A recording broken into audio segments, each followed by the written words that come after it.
عن عوف بن مالك رضي الله تعالى عنه أنه قال আউফ ইবনে মালিক রাদিয়াল্লাহু তাআলা আনহু থেকে বর্ণিত তিনি বলেন আমি একদা রাসূলুল্লাহ সাল্লাল্লাহু আলাইহি ওয়াসাল্লামের নিকটে আসলাম।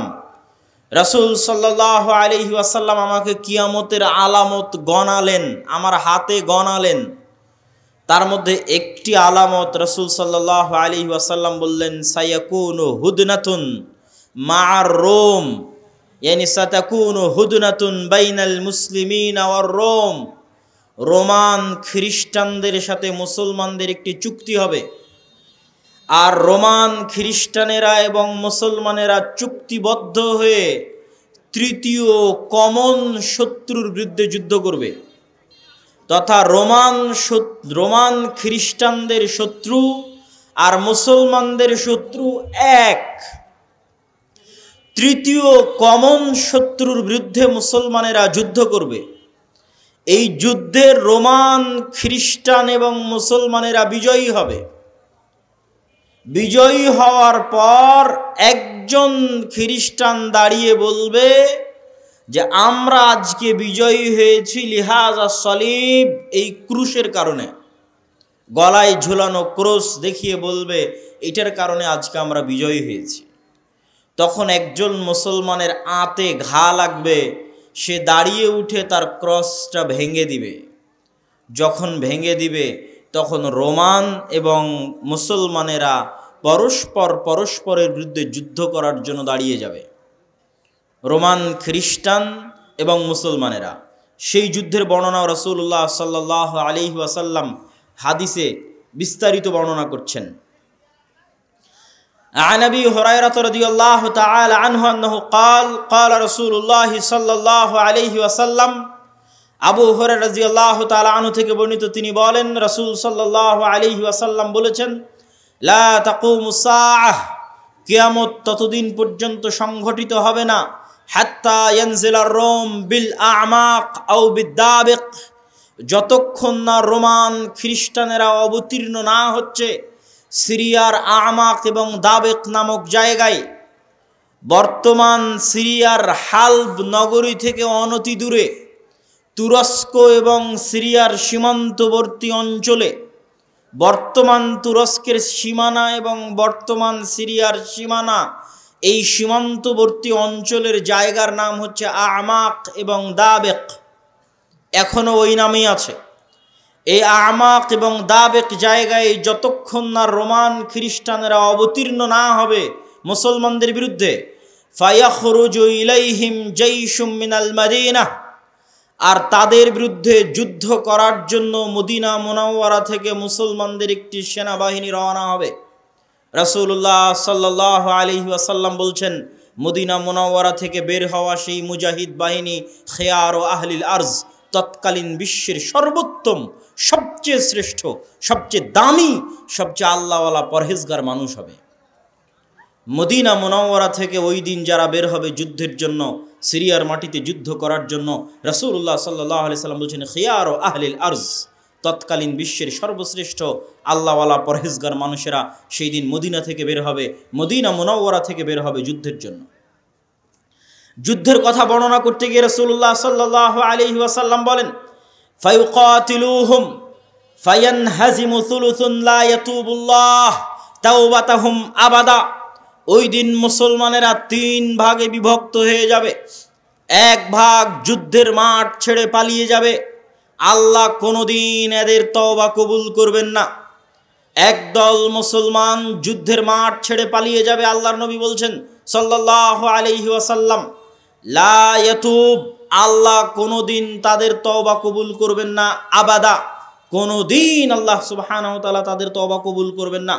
ওয়া ইউকতালু সুলুসুহুম, 3 ভাগের 1 ভাগ ওই যুদ্ধে মারা যাবে। রাসূলুল্লাহ সাল্লাল্লাহু আলাইহি ওয়াসাল্লাম বলছেন আফজালুশ শুহাদা ইনদাল্লাহ, আল্লাহর নিকটে সর্বশ্রেষ্ঠ শহীদ বলে গণ্য হবে ওই যুদ্ধে যারা যুদ্ধ করে শাহাদত অর্জন করবে, শহীদ হয়ে যাবে 3 ভাগের 1 ভাগ মুসলমান, তারা আল্লাহর দরবারে সর্বশ্রেষ্ঠ শহীদ হিসেবে বিবেচিত হবে। রাসূলুল্লাহ সাল্লাল্লাহু আলাইহি ওয়াসাল্লাম বললেন ওয়া ইফতাতিহুস সুলুস, আর 3 ভাগের 1 ভাগ বিজয় লাভ করবে রোমানদের উপরে। 3 ভাগের 1 ভাগ বিজয় লাভ করবে রোমানদের উপরে। লা ইফতানুনা আবাদান, এরা কোনো দিন আর কিয়ামত পর্যন্ত ফিতনায় পতিত হবে না, এবং এদের হাত দিয়ে ইফতাতিহুনা কুস্তুনতুনিয়া বিজয় হবে। কুস্তুনতুনিয়া কি?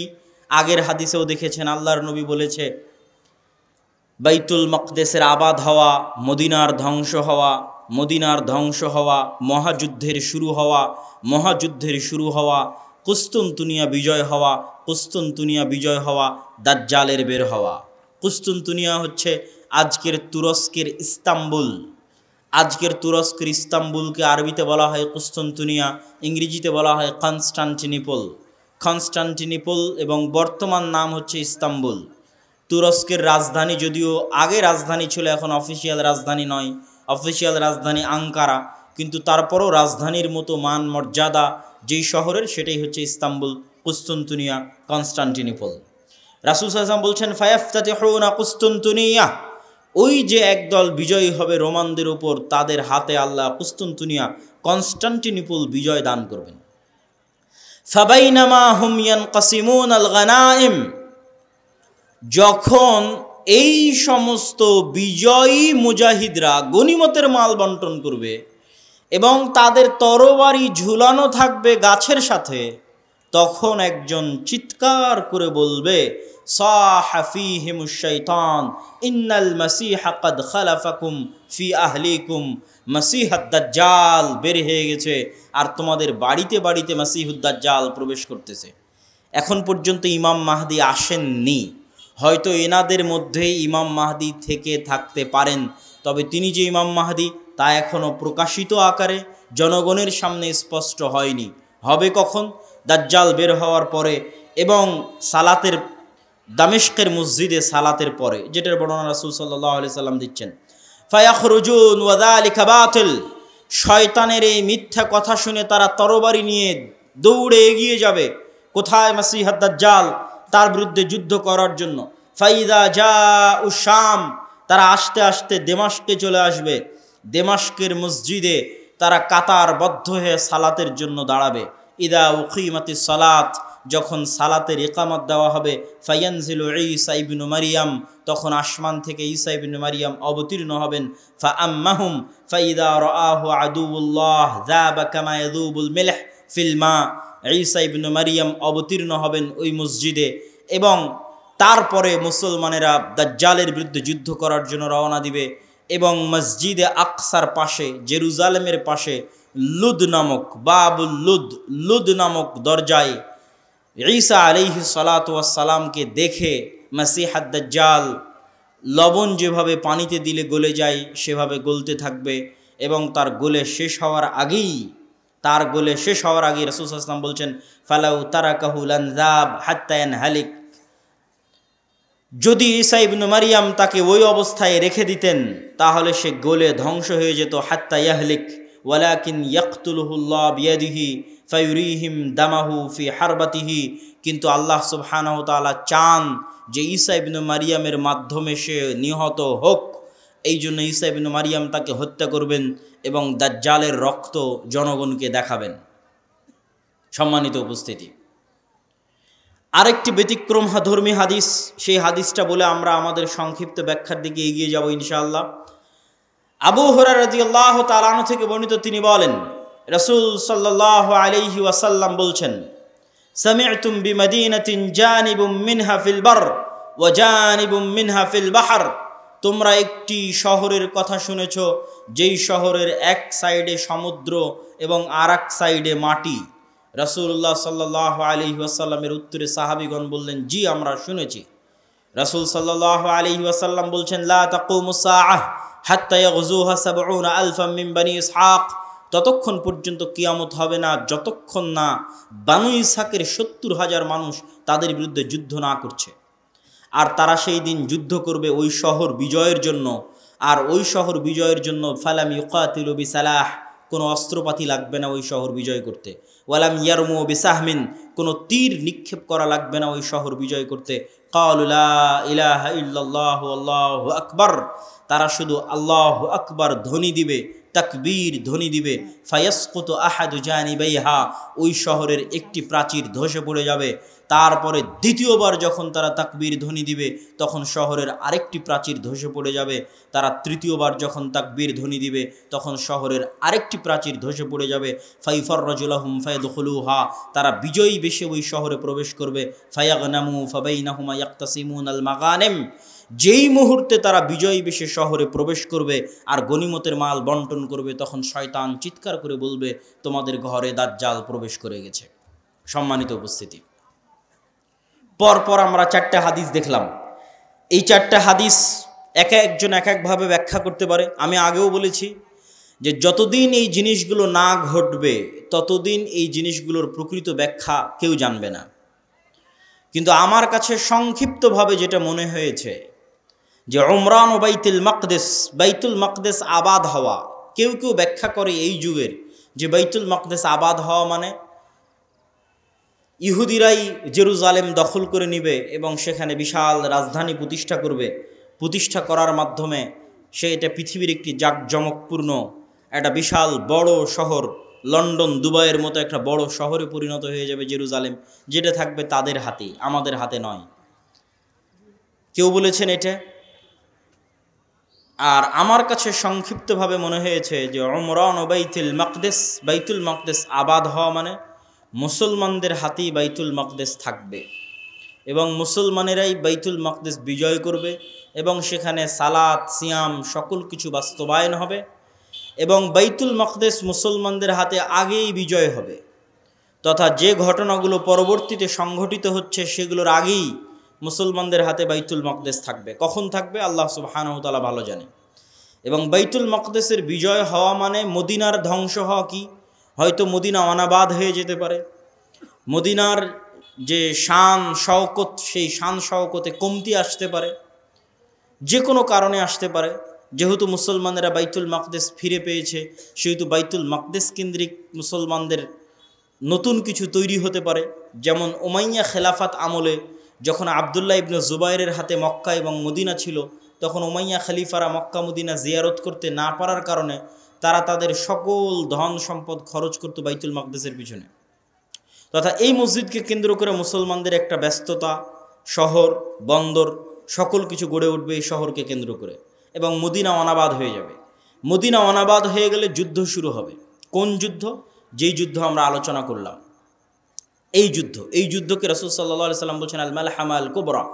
এবং এই যুদ্ধের বর্ণনা দিতে গিয়ে অন্য হাদিসে রাসূলুল্লাহ সাল্লাল্লাহু আলাইহি ওয়াসাল্লাম বলেছেন যে এই যুদ্ধে এত বেশি পরিমাণ মানুষ মারা যাবে যে একটা উড়ন্ত পাখি যদি আকাশে উড়তে থাকে তাহলে উড়তে উড়তে সে ক্লান্ত হয়ে যাবে, কিন্তু লাশের সারি সে উড়ে শেষ করতে পারবে না, এত বেশি পরিমাণ মানুষ মারা যাবে এই যুদ্ধে।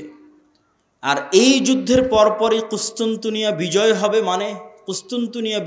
মানে আজ তো ইস্তাম্বুল মুসলমানদের হাতে আছেই। হাদিসের ভাষায় বোঝা যায় যে ইস্তাম্বুল একদিন মুসলমানদের হাতে থাকবে না। আজ আছে কিন্তু একদিন থাকবে না। তথা আজকের যে তুরস্ক, এটা আজকে মুসলমানদের হাতে থাকলেও হাদিস প্রমাণ করছে যে দাজ্জাল যেই মুহূর্তে বের হবে ওই মুহূর্তে কনস্টান্টিনোপল, ইস্তাম্বুল, তুরস্ক মুসলমানদের হাতে নাই, থাকবে না। তথা সেটা মুসলমানেরা যে কোনো সময় হারিয়ে ফেলতে পারে, অদূর ভবিষ্যতে, নিকট ভবিষ্যতে। আল্লাহ সুবহানাহু ওয়া তাআলা ভালো জানে কখন হারিয়ে ফেলবে, কেন না হারালে বিজয় কিসের? আর যেই বিজয়ের কথা রাসূল সাল্লাল্লাহু আলাইহি সাল্লাম বলছেন এই বিজয় নিকটে, কিয়ামতের নিকটবর্তী, দাজ্জাল বের হওয়ার পূর্ব মুহূর্তের বিজয়। সম্মানিত উপস্থিতি, তাহলে মোটামুটি যদি আমরা এই দুইটা জিনিসের ব্যাখ্যা এভাবে দাঁড় করাই যে বাইতুল মুকাদ্দাস আগেই মুসলমানেরা বিজয় করবে, সেটাই হচ্ছে বাইতুল মুকাদ্দাসের আবাদ। আর কুস্তুনতুনিয়া কিয়ামতের পূর্ব মুহূর্তে বিজয় হবে, তার অর্থ হচ্ছে কুস্তুনতুনিয়া মুসলমানেরা হারিয়ে ফেলবে, কনস্টান্টিনোপল মুসলমানেরা হারিয়ে ফেলবে। এখন হাদিসের আরও একটা অংশ ব্যাখ্যা করতে বাকি, রোম কারা? যে রোমানদের সাথে মুসলমানদের চুক্তি হবে এবং চুক্তির পরে সেই চুক্তি পুনরায় ভঙ্গ হয়ে মুসলমান এবং রোমানরা পরস্পর যুদ্ধ করবে, সেই যুদ্ধ, এই যুদ্ধ, সেই রোম কারা? এ বিষয়ে মুহাদ্দিসিনে কেরাম এবং মুফাসসিরিনে কেরামের মধ্যে মতভেদ হওয়ার সবচেয়ে বড় কারণ হচ্ছে আল্লাহর নবীর যুগে রোম বলতে যাদেরকে বোঝানো হতো তাদের রাজধানী ছিল কনস্টান্টিনোপল। আল্লাহর নবীর যুগে, মানে যেই সময়ে আল্লাহর নবী এই হাদিস বলতেছেন, ওই সময়ে রোম বলে যাদের বোঝানো হতো তাদের রাজধানী তুরস্কের ইস্তাম্বুল, কনস্টান্টিনোপল। এবং মুসলমানেরা এটা কোনোদিনই বিজয় করতে পারেনি। মুসলমানেরা এটা বিজয় করেছে অনেক পরে, আজ থেকে 500 অথবা 600 বছর আগে। উসমানীয় খেলাফত আমলে মুসলমানেরা বিজয় করেছে, না উমাইয়া খেলাফত আমলে, না আব্বাসী খেলাফত আমলে কোনোদিন বিজয় হয়নি। ক্রুসেডের যুদ্ধ হয়েছে, তখনও মুসলমানরা ইস্তাম্বুল বিজয় করতে পারেনি। মঙ্গোলীয়রা মুসলমানদের বাগদাদে হত্যা করেছে, তখন মুসলমানরা ইস্তাম্বুল বিজয় করতে পারেনি। তারও পরে মুসলমানরা ইস্তাম্বুল বিজয় করেছে 1400 খ্রিস্টাব্দের দিকে, মুহাম্মদ আল ফাতেহ। তো এই জন্য রাসূল সাল্লাল্লাহু আলাইহি ওয়াসাল্লাম যখন রোম শব্দ বলতেছেন হাদিসে মদিনায়, তখন রোম মানে বর্তমান তুরস্কের কনস্টান্টিনোপল, ইস্তাম্বুল। আর তৎকালীন এই রোমে যারা বসবাস করত তারা হচ্ছে অর্থোডক্স খ্রিস্টান। আর আজকে ইতালির যারা রোম, ইতালির রাজধানী রোম, ইউরোপের যারা খ্রিস্টান, আমেরিকার যারা খ্রিস্টান, তারা হচ্ছে ক্যাথলিক খ্রিস্টান। এবং তাদের মধ্যে বিশ্বাসগত এবং আকীদাগত পার্থক্য আছে অনেক বিষয়ে, পদ এবং পদবীগত পার্থক্য আছে, কৃষ্টি কালচার, সামাজিক আচার ব্যবহারগত পার্থক্য আছে।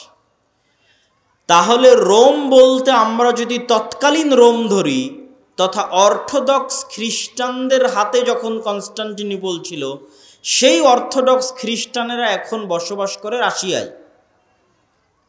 রাশিয়া এবং ইউক্রেনের যুদ্ধের অন্যতম একটা কারণ হচ্ছে ইউক্রেনে ইউরোপিয়ান এবং আমেরিকানেরা ক্যাথলিক খ্রিস্টানের চর্চা বাড়াচ্ছিল, যেটা রাশিয়া কখনোই চায় না যে তার আশেপাশের কোনো দেশে ক্যাথলিক খ্রিস্টানের চর্চা বাড়ুক, কেননা তারা মানে অর্থোডক্স খ্রিস্টান।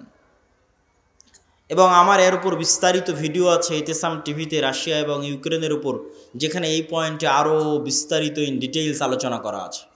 তাহলে আল্লাহর নবীর যুগের রোম যদি ধর্মীয় দৃষ্টিকোণ থেকে তাদের পরিচয় দেখি, যে আল্লাহর নবী যেই সময়ে হাদিস বলছেন ওই সময়ে রোম বলতে কাদের বোঝা হতো, তাহলে কনস্টান্টিনোপলে যে অর্থোডক্স খ্রিস্টানেরা ছিল তাদেরকে বোঝানো হতো। তারা আজ কোথায় আছে? তারা আজ রাশিয়াতে আছে। এবং রাশিয়া যে যুদ্ধগুলো লড়ে, সেই যুদ্ধগুলোর পিছনে অনেক ধর্মীয় কারণ আছে, যেটাও আমি আমার ওই ভিডিওতে স্পষ্ট আকারে ডকুমেন্টারি আকারে দেখিয়েছি, যে এই যুদ্ধগুলো শুধু বাহ্যিক কোনো কারণে লড়াই করা হয় না, বরং ধর্মীয় কারণে লড়াই করা হয়। যেমন আজকে ইসরায়েল এবং ফিলিস্তিনের যুদ্ধে ইসরায়েল যে যুদ্ধ করতেছে, এটা শুধু বাহ্যিক কোনো কারণ নয়, বরং এর পিছনে ধর্মীয় কারণ আছে, সেটাও বলবো বক্তব্যের শেষের দিকে ইনশাল্লাহ।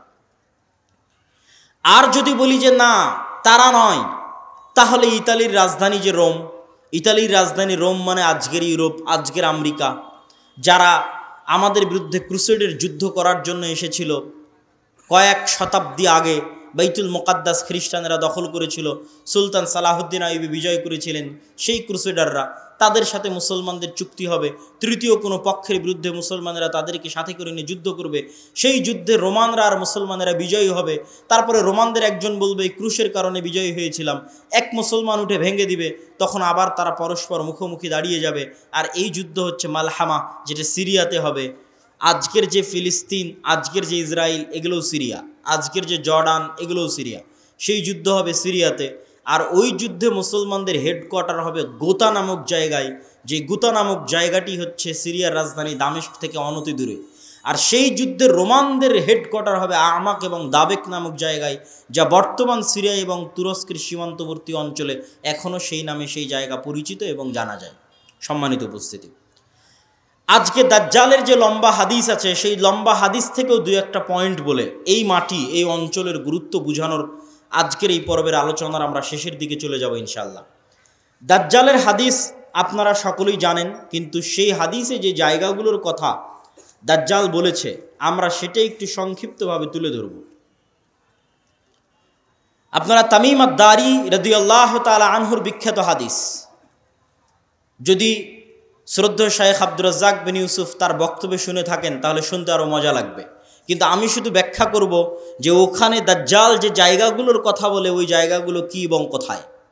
তো তারা নৌকা নিয়ে সফরে বের হয়েছিলেন 1 মাস সমুদ্রের মধ্যে ঘুরপাক খেতে থেকেছেন। ঘুরপাক খেতে খেতে যখন একটা দ্বীপে গিয়ে ঠেকেছেন, সেই দ্বীপে তাদের সাথে দাজ্জালের সাক্ষাৎ হয়েছে। দাজ্জালের সাক্ষাৎ হওয়ার আগেও একটা বড় অদ্ভুত জন্তু সেখানে দায়িত্ব পালন করছিল। সেই অদ্ভুত জন্তু নিজেকে পরিচয় দিয়েছে যে আমি হচ্ছি গোয়েন্দা, আনাল জাসসাসা। তারপরে সেই অদ্ভুত জন্তু তাদেরকে বলেছে, তোমরা যার কাছে এসেছো তিনি এই দিকে আছে, এগিয়ে যাও। সেখান থেকে এবার আমি আপনাদেরকে এখান থেকে পড়ে শোনাচ্ছি যে ওখানে দাজ্জাল কি বলছে এবং সেই জায়গাগুলো কোথায়। দাজ্জাল বলছে, জিজ্ঞেস করছে, আসআলুকুম আন নাখলিহা আন নাখলে বাইসান আখবিরুনি আন নাখলে বাইসান। বাইসান নামক খেজুর বাগান সম্পর্কে আমাকে তোমরা সংবাদ দাও। কুলনা আন আইয়ি শানিহা তাস্তাখবির। বাইসান নামক খেজুরের বাগান সম্পর্কে তুমি কি জানতে চাও? তখন দাজ্জাল উত্তরে বলছে, আসআলুকুম আন নাখলিহা। বাইসান নামক খেজুর বাগানে এখন খেজুর হয় কিনা এ বিষয়ে আমাকে জানাও। হাল ইউসমির আমলা। তখন ওই তামিম আদ-দারি রাদিয়াল্লাহু তাআলা আনহু এবং তার সাথে যারা গেছে তারা উত্তরে বললেন, কুলনা নাআম, এখনো সেখানে খেজুর হয়। তখন দাজ্জাল উত্তরে বলছে, আমা ইন্নাহু ইউশিকু আল্লা তুসমির। জেনে রাখো অচিরেই সেই বাইসান নামক খেজুর বাগানে খেজুর হবে না। ক্বালা আখবিরুনি আন বুহাইরা আত-তাবারিয়া। তোমরা আমাকে বুহাইরা আত-তাবারিয়া, তাবারিয়া লেক, তাবারিয়া খাল সম্পর্কে জানাও। কুলনা আন আইয়ি শানিহা তাস্তাখবির। তাবারিয়া খাল সম্পর্কে তোমাকে কি বলবো? ক্বালা হাল ফিহা মা। সেখানে কি পানি আছে? তখন উত্তরে বলছে, হিয়া কাসীরাতুল মা, অনেক বেশি পানি আছে। ক্বালা আমা ইন্নামা ইউশিকু আন ইয়াযহাব। জেনে রাখো অচিরেই সেই খালে পানি থাকবে না। ক্বালা আখবিরুনি আন আইনি যুগার। আইনে যুগার সম্পর্কে আমাকে জানাও। ক্বালু আন আইয়ি শানিন তাস্তাখবির। তুমি আইনে যুগার সম্পর্কে কি জানতে চাও? বলে, আইনে যুগারে কি এখনো পানি আছে? সেখান থেকে কি মানুষজন পানি নিয়ে চাষাবাদ করে? তখন আমরা বললাম, হ্যাঁ, হিয়া কাসীরাতুল মা, এখনো মানুষ সেখান থেকে পানি নিয়ে চাষাবাদ করে। তখন সে উত্তরে বলল, অচিরেই সেখানে পানি থাকবে না। তখন বলছে, আখবিরুনি আন নাবিয়্যিল উম্মিয়িন। উম্মিয়িনদের নাবী সম্পর্কে আমাকে জানাও। অশিক্ষিত মূর্খ যারা লেখা জানে না, পড়া জানে না, তাদের জন্য যে নবী প্রেরণ করা হয়েছে সেই নবী সম্পর্কে আমাকে জানাও। এই মর্মে কথা সামনের দিকে আগাতে থাকলো। সম্মানিত উপস্থিতি, এখানে 3টে জায়গার কথা বলেছে দাজ্জাল। আশ্চর্যজনক হলেও সত্য যে আজকের পৃথিবীতে এই 3টি জায়গায়, তন্মধ্যে বাইসান নামক খেজুরের বাগান এবং যোগার নামক ঝর্ণা, এই 3টাকে এক্সাক্ট চিহ্নিত করা খুব কঠিন হয়ে যায়। বিশেষ করে আইনে যোগারকে এক্সাক্ট চিহ্নিত করা যে এইটা আইনে যোগার, এটার বিষয়ে নিশ্চিত কেউ গবেষকরা এখন পর্যন্ত তথ্য দিতে পারেনি। কিন্তু বাইসান খেজুরের বাগান সম্পর্কে মোটামুটি ধারণা পাওয়া যায় যে এই খেজুরের বাগান হচ্ছে বাইসান খেজুরের বাগান। আর বুহাইরা আত-তাবারিয়া এটা এত প্রসিদ্ধ, এত ব্যাপক, এত পরিচিত যে সবাই জানে।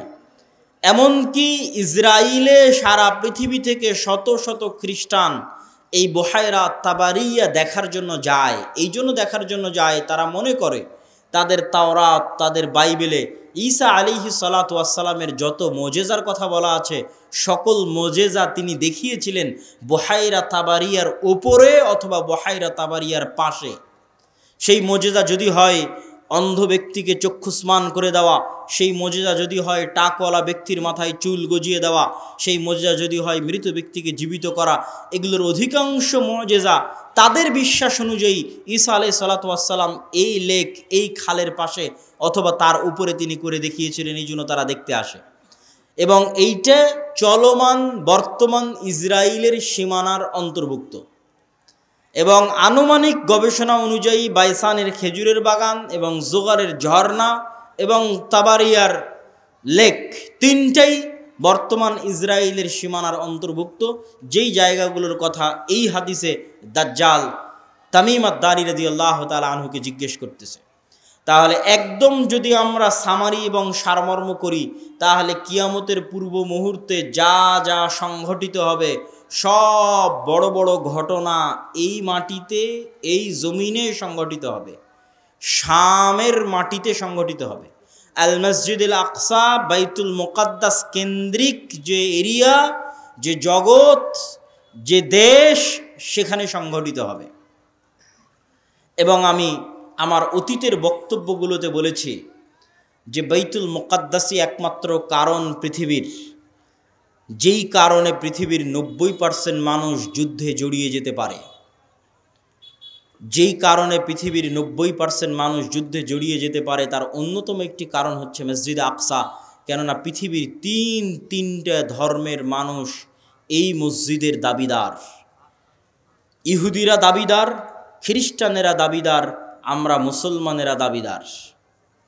যেহেতু তিনটা ধর্মই আসমানি দিন, আসমান থেকে এসেছে, তিনটা ধর্মের গ্রন্থই আসমানি গ্রন্থ। ওই দুইটা গ্রন্থে বিকৃতি এসেছে, ওই দুইটা ধর্মে বিকৃতি এসেছে। ইসলামে বিকৃতি আসেনি, কোরআনে বিকৃতি আসেনি। কিন্তু যেহেতু একই জায়গা থেকে আগত, এই জন্য ঘটনা, আকিদা, বিশ্বাস, কাহিনী অনেক কিছুই সেম এবং কমন।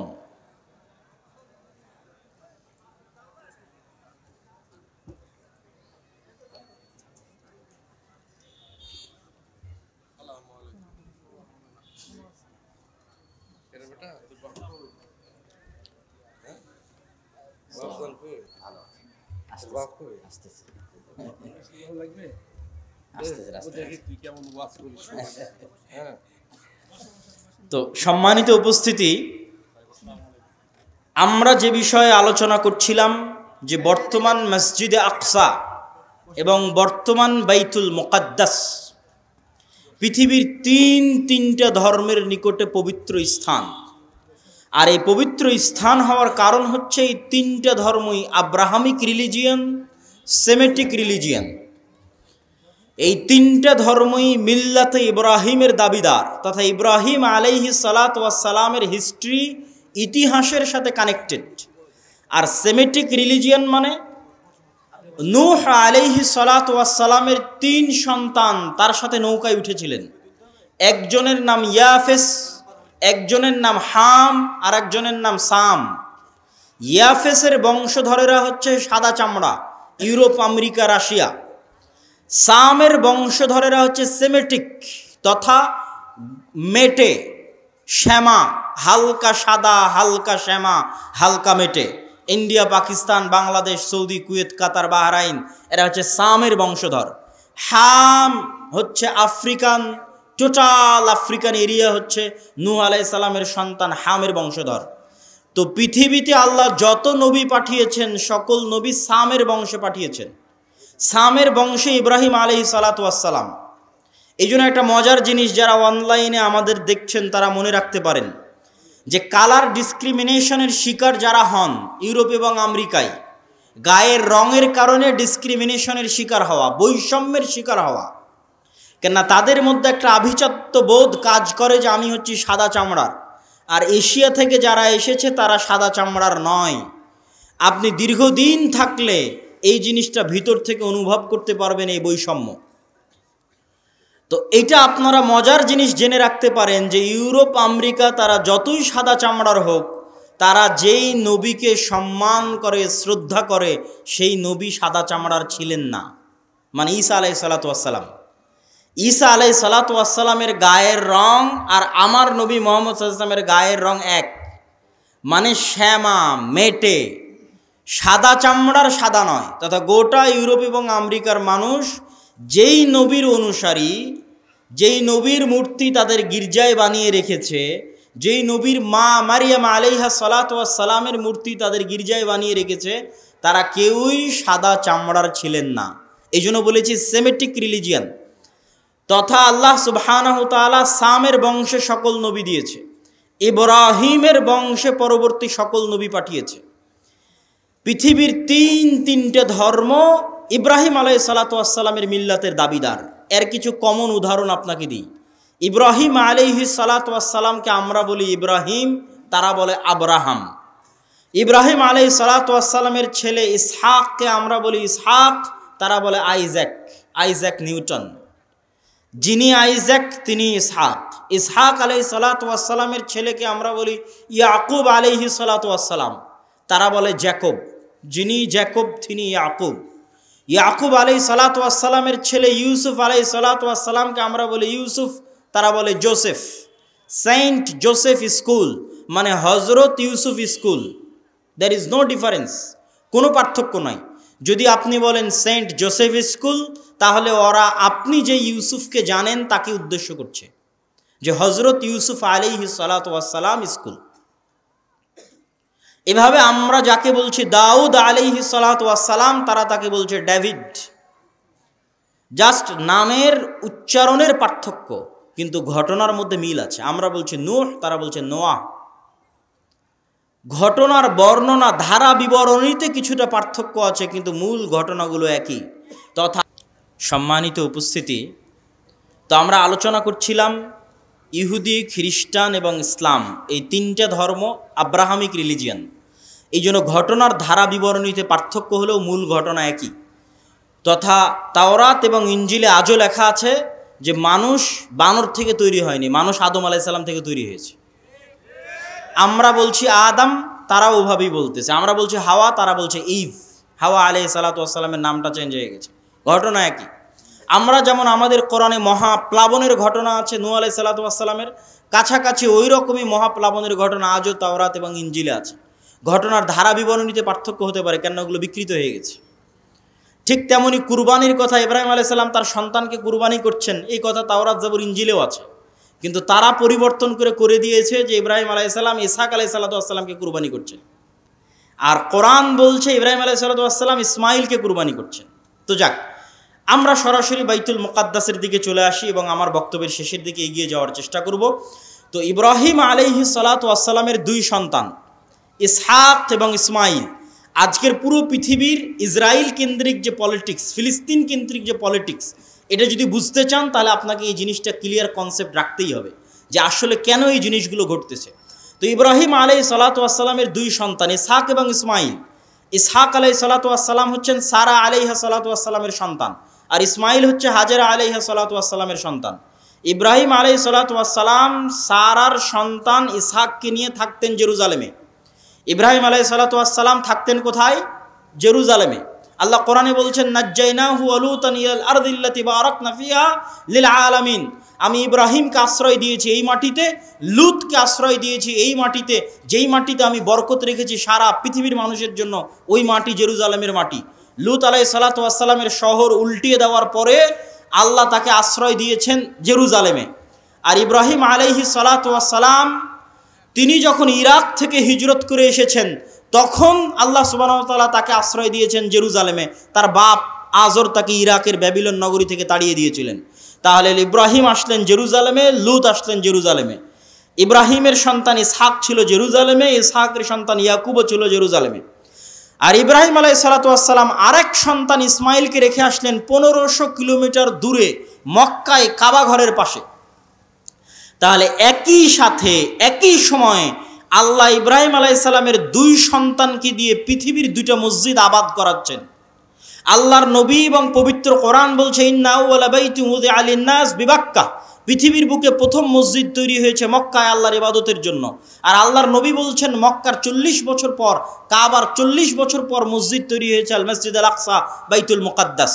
তাহলে ইব্রাহিম আলাইহিস সালাতু ওয়াস সালামের এক সন্তান ইসহাক এবং তার বংশধরেরা আবাদ করছে মসজিদ আকসা, আর ইব্রাহিম আলাইহিস সালাতু ওয়াস সালামের আরেক সন্তান ইসমাইল এবং তার বংশধরেরা আবাদ করছে কাবা, একই সময়ে একই সাথে। আর ইব্রাহিম আলাইহিস সালাতু ওয়াস সালাম নিজে জেরুজালেম থেকে মক্কায় যাতায়াত করেছে 4 থেকে 5 বার। একবার হাজেরা আলাইহিস সালাতু ওয়াস সালাম এবং ইসমাইলকে রাখতে গেছেন, একবার জবাই করতে গেছেন, একবার কাবা ঘর তৈরি করতে গেছেন, একবার ছেলেকে এমনি দেখতে গেছেন, পাননি, স্ত্রীকে তালাক দিয়ে আসতে বলেছেন। লম্বা ঘটনা সহিহ বুখারীতে পাবেন। তাহলে ইব্রাহিম আলাইহিস সালাতু ওয়াস সালাম পৃথিবীর একমাত্র নবী যিনি একই সাথে এই দুইটা পবিত্র মসজিদের সাথে কানেক্টেড, একই সাথে।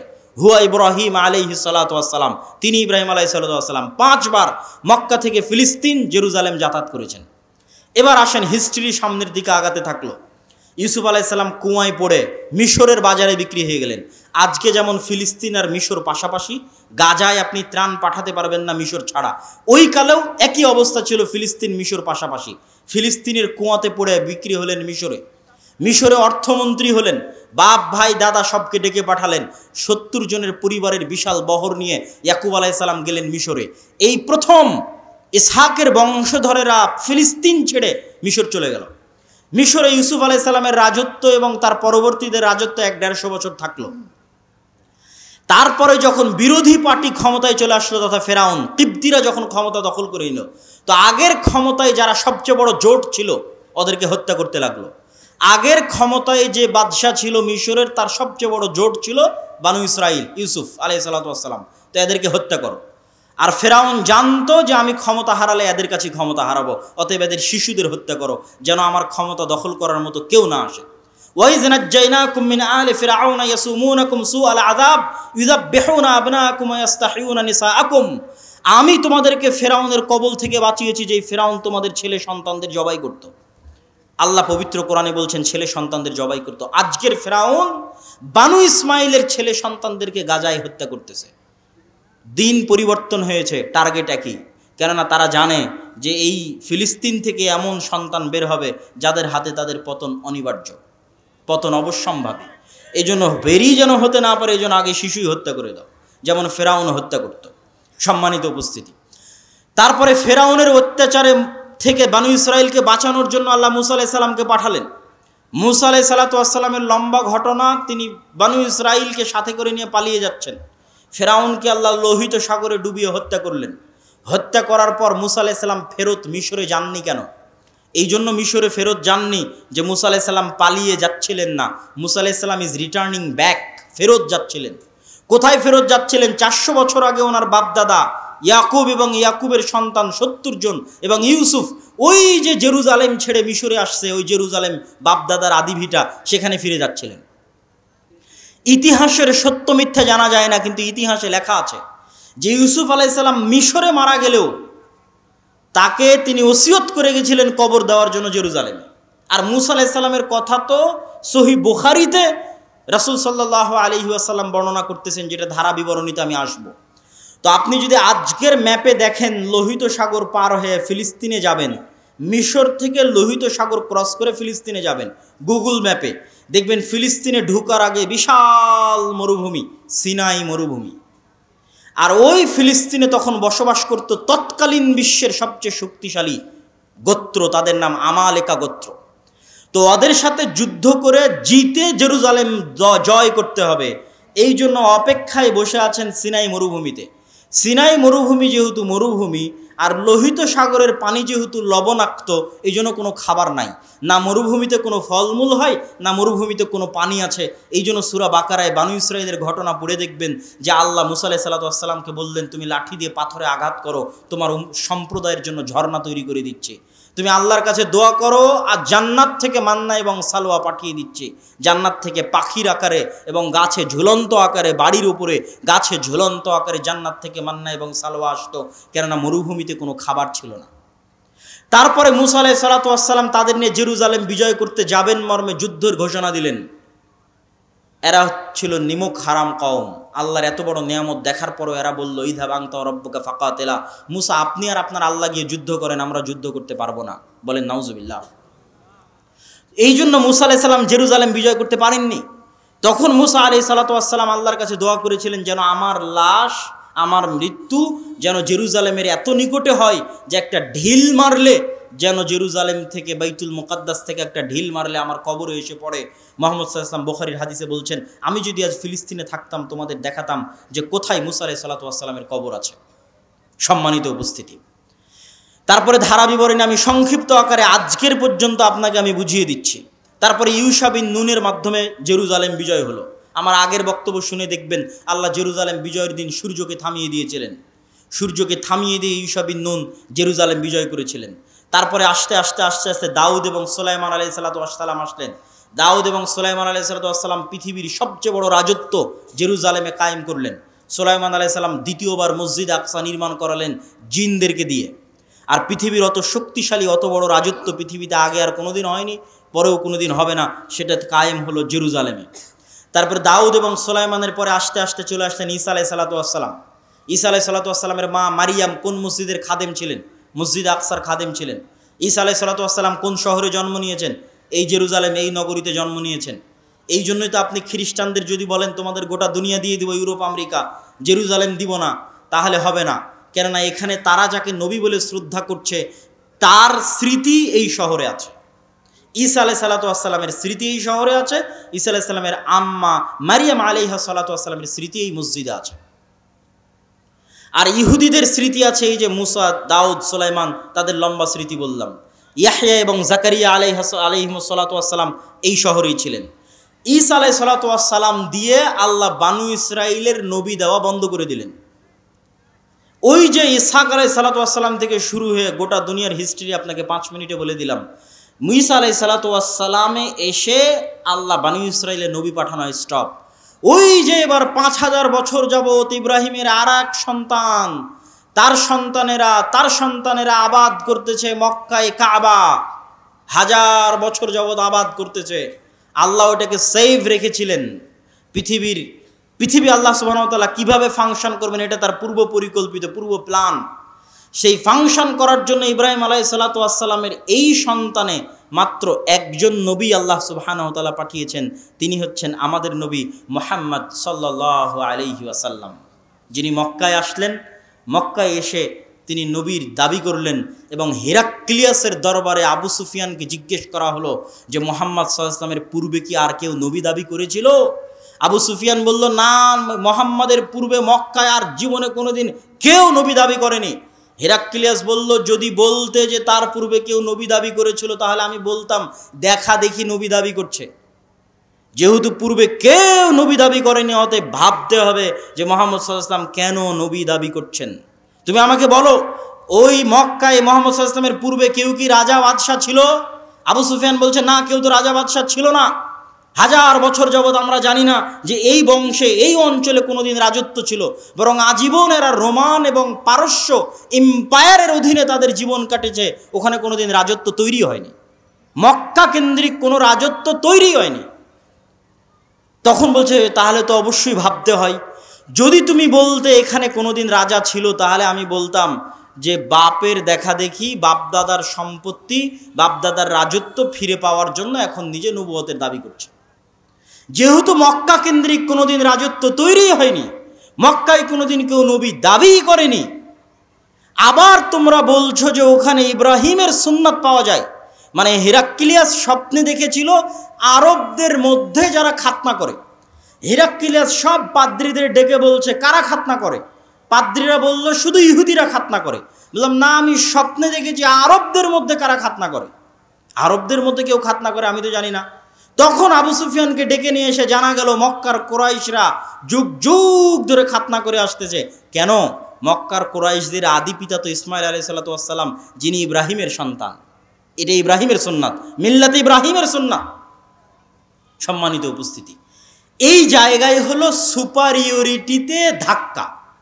ইহুদি এবং বানু ইসরাইলের যে সুপারিয়রিটির থিওরি, পৃথিবীর মাত্র 2টা জাতি এত ভয়ঙ্কর সুপারিয়রিটিতে বিশ্বাস করে যা পৃথিবীর আর কোনো জাতি বিশ্বাস করে না, একটা ব্রাহ্মণ আর একটা ইহুদি।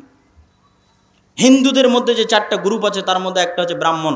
তারা বিশ্বাস করে যে তারা হচ্ছে খোদার মাথা থেকে, তাদের প্রভুর মাথা থেকে সৃষ্টি হয়েছে, এই জন্য তাদের সম্মান মর্যাদা সবার উপরে, বাকি সব তাদের গোলাম। শূদ্র বৈশ্য ক্ষত্রিয় যা আছে সব তাদের গোলাম। আর এরা বিশ্বাস করে যারা আল্লাহর সন্তান, বলেন নাউজুবিল্লাহ, এরা বিশ্বাস করে আর আল্লাহর সন্তান, এবং এদের সবচেয়ে বড় গর্ব হচ্ছে যে ইব্রাহিমের সন্তান, ইসহাকের বংশধর। যদিও আজকের আধুনিক বিশ্বে কোনো প্রমাণ নাই যে চলমান ইসরায়েলে যারা বসবাস করছে এরা ইব্রাহিম আলাইহিস সালাতু ওয়াস সালামের ব্লাডলি কানেক্টেড। কি জন্য প্রমাণ নাই? আমার আগের আলোচনা থেকেই দলিল পেয়ে যাবেন। আগের আলোচনায় বলেছি ইব্রাহিম আলাইহিস সালাতু ওয়াস সালাম নূহের সন্তান সামের বংশধর, না নূহের সন্তান হামের বংশধর, না নূহের সন্তান ইয়াফিসের বংশধর? কি বক্তব্য শুনলেন? কার বংশধর? সামের বংশধর। আর সেমিটিকদের গায়ের কালার কীরকম হয়? সেমিটিকদের গায়ের কালার হচ্ছে মেটে, শ্যামা, সাদা চামড়া তো ইয়াফিস। তাহলে ইউরোপ এবং আমেরিকার গায়ের চামড়া, গায়ের কালার নিয়ে এসে ফিলিস্তিনে বসে দাবি করবা যে তুমি ইসহাক আলাইহিস সালাতু ওয়াস সালামের বংশধর, ইয়াকুব আলাইহিস সালাতু ওয়াস সালামের বংশধর, দিস ইজ ইম্পসিবল। এটা হতেই পারে না, অসম্ভব। অন্তত গায়ের চামড়ায় তো মিলতে হবে, গায়ের রঙে তো মিলতে হবে। এই জন্য কোনো ঐতিহাসিক ডকুমেন্ট নাই যে তারা তার সন্তান, কিন্তু দাবি করে। তো ওই দাবির ভিত্তিতে আমরা আলোচনা করতেছি যে তাদের যে সুপারিয়রিটি থিওরি, যে আমরা আল্লাহর সন্তান এবং আমরা ইব্রাহিম আলাইহিসসালামের অমুক সন্তানের পরবর্তী বংশধর, এই জন্য আমাদের জন্য দয়া, আমাদের জন্য রহমত, আর বাকি পৃথিবীর সব গোলাম। সবকে যদি আমরা মেরে হত্যা করি তবুও কোনো পাপ হবে না। ভাই এটা বিশ্বাস করে, আল্লাহর কসম করে বলছে এটা বিশ্বাস করে, না হলে এত নিষ্ঠুর হওয়া মানুষের জন্য সম্ভব নয়। আপনি যখন বিশ্বাস করবেন যে এই সমস্ত মানুষকে হত্যা করলে আমার গুনাহ হবে না, তখনই আপনি এত নিষ্ঠুর হতে পারবেন। যে গত 10 দিনে আপনি 9-10,000 মানুষকে হত্যা করছেন, কিন্তু আপনার অন্তর কাঁপে না। কেন কাঁপে না? আপনি তো বিশ্বাসই করেন না যে গুনাহ হবে। ওই যে সুপারিয়রিটি থিওরি, সারা পৃথিবীর সব মানুষকে যদি হত্যা করে দেওয়া হয় তবুও তাদের দৃষ্টিতে তারা গুনাহগার হবে না, কেন? তারা হচ্ছে আল্লাহর সন্তান আর বাকি সব হচ্ছে গোলাম। এই হচ্ছে তাদের বিশ্বাস। এই সুপারিয়রিটি থিওরিতে সবচেয়ে বড় ধাক্কা দিয়েছে মুহাম্মদ সাল্লাল্লাহু আলাইহি ওয়াসাল্লাম। কেন? মুহাম্মদ সাল্লাল্লাহু আলাইহি ওয়াসাল্লামও বললেন আমি ইব্রাহিমের বংশধর। কথা কি আমার বুঝতে পারছেন? মুহাম্মদ সাল্লাল্লাহু আলাইহি ওয়াসাল্লাম ইব্রাহিমের সন্তান ইসমাইলের বংশধর, বানু ইসমাইল। আর তারাও জানতো যে আরবে শেষ নবী আসবে। এই জন্য ঈসা আলাইহিস সালামের মৃত্যুর পরে অনেক ইহুদি মদিনায় চলে গেছিল। বানু কুরাইজা, বানু কায়নুকা, বানু নাজির সবগুলো চলে গেছিল মদিনায়। তারা অপেক্ষা করছিল তাদের মধ্যে শেষ নবী আসবে, আরবে আসবে, তাদের বংশে আসবে। কিন্তু যখন দেখলো না তাদের বংশে আসলো না, মুহাম্মদ সাল্লাল্লাহু আলাইহি ওয়াসাল্লাম বানু ইসমাইলের বংশে শেষ নবী দাবি করলো, তাহলে মুহাম্মদ সাল্লাল্লাহু আলাইহি ওয়াসাল্লাম দুই দিক থেকে তাদের সুপারিয়রিটিতে আঘাত করলেন। এক, তুমি রক্তে যতই দাবি করো তুমি ইব্রাহিমের বংশধর, তো আমি মুহাম্মদও দাবি করছি আমি ইব্রাহিমের বংশধর, আমি ইসমাইলের বংশধর। অতএব রক্তে আমার উপর তোমার কোনো প্রাধান্য আর থাকলো না। শেষ, আমার উপর তোমার প্রাধান্য রক্তে থাকলো না। এই জিনিসটা তারা বুঝে গেল। এবং তারা এটাও বুঝে গেল যে মুহাম্মদ সাল্লাল্লাহু আলাইহি ওয়াসাল্লামের কওমের জন্য আল্লাহর পক্ষ থেকে তাদের কিতাবে বর্ণিত যত ওয়াদা, যত রহমত, যত বরকত, সব রহমত, সব বরকত এবার মুহাম্মদ সাল্লাল্লাহু আলাইহি ওয়াসাল্লাম এবং তার উম্মতের জন্য আসবে। এই জন্য তাদের পৃথিবীতে সবচেয়ে বড় শত্রু হচ্ছে ইসলাম এবং মুসলমানেরা। দুইটা কারণে। অন্যদেরকে তো ওরা বিশ্বাসই করে না যারা ইব্রাহিমের বংশধর। অন্তত তাদের কিতাবে তো ইব্রাহিমের আরেক সন্তান ইসমাইলের নাম লেখা আছে, যে ইব্রাহিমের আরেক সন্তান ইসমাইল। এবং তারা এটা বিশ্বাস করে যে আরবরা হচ্ছে ইসমাইলের বংশধর। এই জন্য এটা হলো তাদের সবচেয়ে বড় ভয়ের কারণ, যে তাদের সুপারিয়রিটি থিওরিতে আঘাত করেছে ইসলাম এবং মুসলমানেরা। সম্মানিত উপস্থিতি, আজকের এই জেরুজালেমে যে ভয়াবহ অবস্থা তৈরি হয়েছে, এই ভয়াবহ অবস্থার পিছনে কারণ কি? আগের যুগের অনেক ইতিহাস আমি অন্য বক্তব্যে আলোচনা করেছি। আজকের এই ভয়াবহ অবস্থা তৈরি হওয়ার পিছনে কারণ আমার ছোট্ট গবেষণায় ঔপনিবেশিক শাসনামল, কলোনিয়াল সিস্টেম, আরবিতে বলে ইস্তেমার। আমরা যারা আজকে এই দেশে বসবাস করছি, যারা আপনারা সামনে বসে আছেন, 1935-1937 সালের আগে আপনাদের বাপদাদারা জমির মালিকই ছিল না। আপনি আজকে যে জমির দলিল নিয়ে দাবি করছেন এই জমি আমার, এই দাবি 35-37-এর আগে এই অঞ্চলের মানুষ করতে পারতো না। কেননা আমাদের বাপদাদারা 190 বছর ছিল ব্রিটিশদের গোলাম, তথা আমরা ছিলাম কলোনি, ব্রিটিশের কলোনি। এই জন্য 190 এবং 200 বছর গোলামি করতে করতে আমাদের রক্তের মধ্যে গোলামি ঢুকে গেছে। আর এই দেশ ছেড়ে যখন ব্রিটিশরা গেছে 3টে দেশে ভাগ করে গেছে, ভারত, বাংলাদেশ, পাকিস্তান। ঠিক সারা পৃথিবীর প্রায় মুসলিম দেশই কোনো না কোনো ইউরোপিয়ান কান্ট্রির কলোনি ছিল। আর এই কলোনিয়াল সিস্টেম কতটা ভয়ঙ্কর ছিল এটা ইউরোপ সফর না করলে আমি কষ্ট আমার এবং আপনার অন্তরে থাকতে হবে। যেই মসজিদের 2 রাকাত সালাত অন্য মসজিদের 1000 সালাতের চেয়ে উত্তম, পৃথিবীর যে তিনটা মসজিদ ইসলামের সবচেয়ে পবিত্রতম মসজিদ, যার জন্য সফর করা, যার জন্য যাওয়া উত্তম, উচিত, যে মসজিদগুলোতে সালাতের বিশেষ ফজিলত রয়েছে, সেই 3টা মসজিদের একটা মসজিদ, মসজিদ আকসা, আমরা যেতে পারি না। এটা আল্লাহ আমাদেরকে বঞ্চিত করে রেখেছে আমাদের কর্মফলের কারণে, আমাদের আমলের কারণে। সম্মানিত উপস্থিতি, আপনি ইহুদি পল্লীতে যান, ইহুদি পল্লীতে গিয়ে দেখেন তারা কিভাবে চলে, কিভাবে চলাফেরা করে, দেখে আসেন। তারা পৃথিবীর মানুষকে বলবে তোমরা সুদ নিয়ে ব্যস্ত থাকো, ওরা নিজেরা পরস্পরে সুদ খাবে না। তারা পৃথিবীর মানুষের পিছনে কোটি কোটি টাকা ব্যয় করবে যে তোমরা মদ, গাঞ্জা, জুয়া এগুলো নিয়ে ব্যস্ত থাকো, ওরা নিজেরা জীবনে কোনোদিন মদ, গাঞ্জা, জুয়া নিয়ে ব্যস্ত থাকবে না। টাকার বিষয়ে সবচেয়ে কৃপণ, টাকা কেমনে জমা করতে হয়, অনর্থক অপচয় খরচ না করে টাকা কেমনে জমা করতে হয়, পৃথিবীর সবচেয়ে বড় বড় মাল্টি বিলিয়নার হচ্ছে তারা। কেন তারা ওইভাবেই তাদের সন্তান সন্ততিকে বড় করেছে। হ্যাঁ, তাদের উপর আল্লাহর গজব এবং আযাব আসবে, কিন্তু আল্লাহ সুবহানাহু ওয়া তাআলা বিধর্মীদের দিয়েই মুসলমানদেরকে আযাব এবং শাস্তি দিয়ে থাকেন। তারও দলিল কোরআন এবং হাদিসে আছে, যেটা আমি আমার অন্য বক্তব্যে বিস্তারিত আলোচনা করেছি, আজকে সময় নাই। সেহেতু আমরা একটা আযাব এবং গজবের মধ্যে দিয়ে যাচ্ছি আমাদের আমলের কারণে। আমাদের অন্তরে ব্যথা থাকতে হবে যে আমরা হজ এবং উমরা করতে গেলেও, মক্কা মদিনায় গেলেও মসজিদ আকসায় যেতে পারি না। আজ থেকে 100 বছর আগে, গত 1300 বছর এমন কোনো মুসলমান নাই যারা হজ উমরা করতে গেছে আর মসজিদ আকসায় যায়নি। হজের ট্রিপ মানে মসজিদ আকসাহের ট্রিপ হবে। সম্মানিত উপস্থিতি, এই জন্য সুলতান সালাহুদ্দিন আইয়ুবী শপথ করেছিলেন, যতদিন আল্লাহ তার 3টা মসজিদের একটা মসজিদকে খ্রিস্টানদের কবল থেকে মুক্ত না করবে, ততদিন সুলতান সালাহুদ্দিন আইয়ুবী আল্লাহর আরেক মসজিদ মক্কা এবং মসজিদে নববী জিয়ারতের জন্য যাবে না। আল্লাহর মসজিদকে বন্দি দশায় রেখে, আল্লাহর মসজিদকে মানুষের সালাত মুক্ত অবস্থায় রেখে তিনি কিভাবে আল্লাহর আরেক মসজিদ জিয়ারতের জন্য যাবেন, এই ব্যথায় তিনি যুদ্ধ করতেন। এই জন্য আপনাদের সন্তান সন্ততি পরবর্তী বংশধরের অন্তরে এই ব্যথা, এই বিশ্বাস এবং আমলের পরিবর্তনের মাধ্যমে আমরা বিজয় অর্জন করতে পারি। যেহেতু আল্লাহর ওয়াদা যে বিজয়ী হব, বক্তব্যের শুরুতেই হাদিস পড়ে দিয়েছি যে পাথর বলবে, গাছ বলবে, ওয়াদা হবে। আল্লাহর নবী বলেছেন হবে, আজ না হলে যেদিন ইমাম মাহদি আসবেন সেই দিন হবে। কিন্তু আমরা যদি তার আগেও যে হবে না তা না, তার আগেও হতে পারে। সুলতান সালাহুদ্দিন আইয়ুবীর হাত দিয়ে আল্লাহ বিজয় করিয়েছে, আমাদের হাত দিয়েও আল্লাহ বিজয় করাতে পারে, কিন্তু তার জন্য আমলের পরিবর্তন লাগবে, আখলাকের পরিবর্তন লাগবে। সম্মানিত উপস্থিতি, আজকের যে অনুষ্ঠানটা আয়োজন হচ্ছে, এই অনুষ্ঠানের মূল লক্ষ্য উদ্দেশ্য হচ্ছে মসজিদ ভিত্তিক দ্বীন শিক্ষা, মসজিদ ভিত্তিক মক্তবকে শক্তিশালী করা। আমরা আপনাদের এই অঞ্চলে সফর দিয়েছিলাম, গোটা মোহনপুর অঞ্চলে আমি নিজে সফর দিয়েছি। মোটামুটি কিছু মসজিদে মসজিদ ভিত্তিক মক্তব আছে, কিছু মসজিদে নাই। তো এই যে শিক্ষায় আমরা পিছিয়ে, জ্ঞানে আমরা পিছিয়ে, অথচ তারা আমাদের চেয়ে শিক্ষা এবং জ্ঞানে এগিয়ে।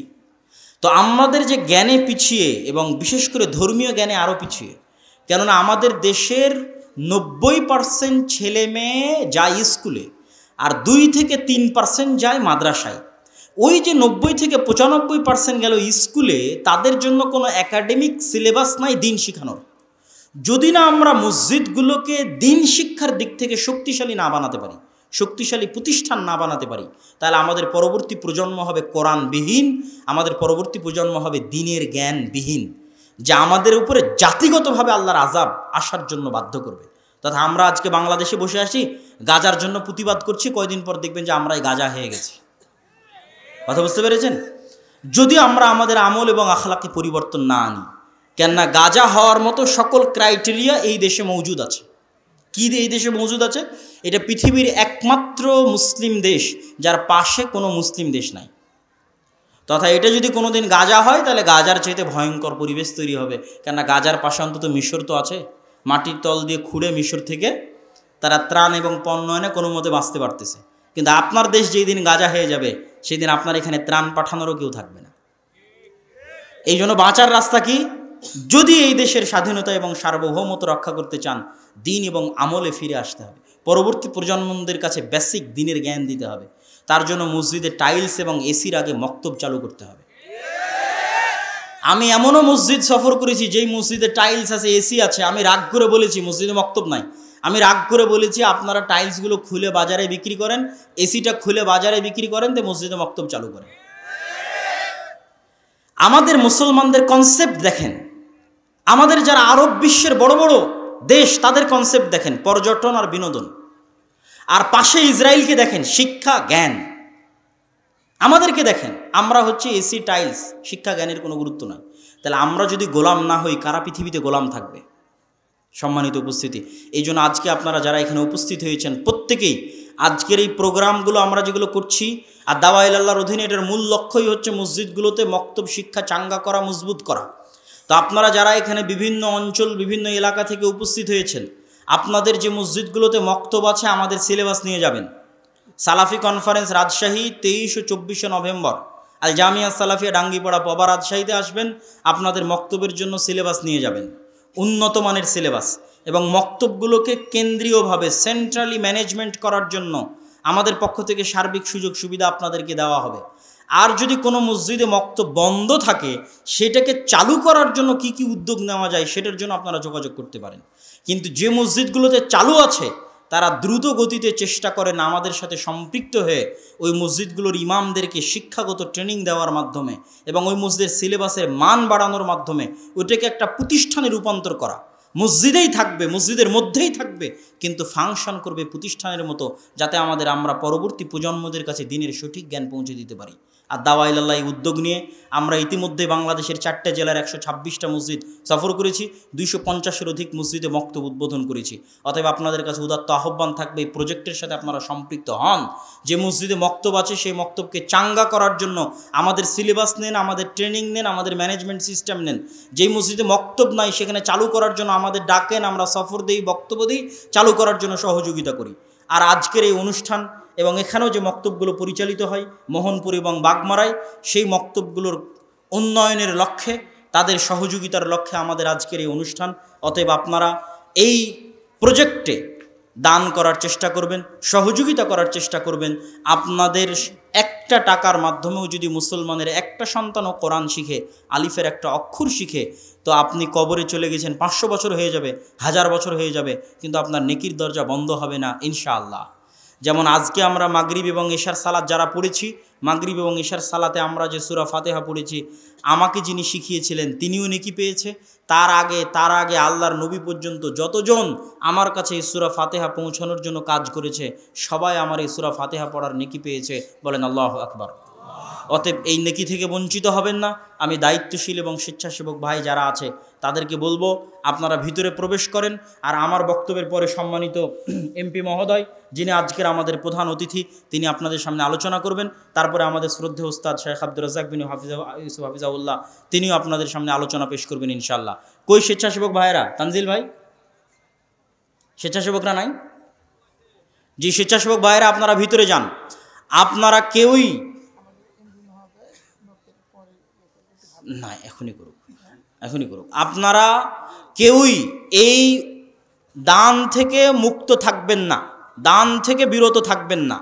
এমনকি যারা আমরা স্টেজে আছি তারাও চেষ্টা করব সংক্ষিপ্ত হলেও আমরা যেন এটাতে অংশগ্রহণ করতে পারি, অল্প হলেও যেন আল্লাহ সুবহানাহু ওয়া তাআলা কই নয়, তোমরা স্টেজে যারা তাদের কাছে নাও, আপনি দরকার হয় অন্যের কাছ থেকে ধার করে হলেও এই প্রজেক্টে অংশগ্রহণ করুন। 5 টাকা 10 টাকা অতি আল্লাহ সুবহানাহু ওয়া তাআলা বরকত দিবে।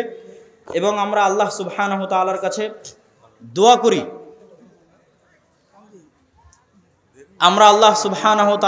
দোয়া করি, যে আল্লাহ সুবহানাহু ওয়া তাআলা, হে আল্লাহ, আপনি আজকে যারা আমাদের অত্র প্রোগ্রামে উপস্থিত হয়ে এই প্রজেক্টে তাদের স্বতঃস্ফূর্ত অংশগ্রহণের জন্য সহযোগিতার হাত বাড়িয়ে দিচ্ছে, আপনি তাদের দানকে কবুল করুন, আল্লাহুম্মা আমিন। এবং আমাদের ফিলিস্তিনের, হ্যাঁ দিব, আচ্ছা, আমাদের ওকে শেষ করে দিচ্ছি। আমাদের ফিলিস্তিনের, ইনশাআল্লাহ, হে আল্লাহ সুবহানাহু ওয়া তাআলা, আমাদের ফিলিস্তিনের যে সমস্ত ভাই এবং বোনেরা নিহত হচ্ছে, এখন পর্যন্ত 9000 মারা গেছে, হে আল্লাহ, আপনি তাদেরকে শহীদ হিসেবে কবুল করুন, আল্লাহুম্মা আমিন।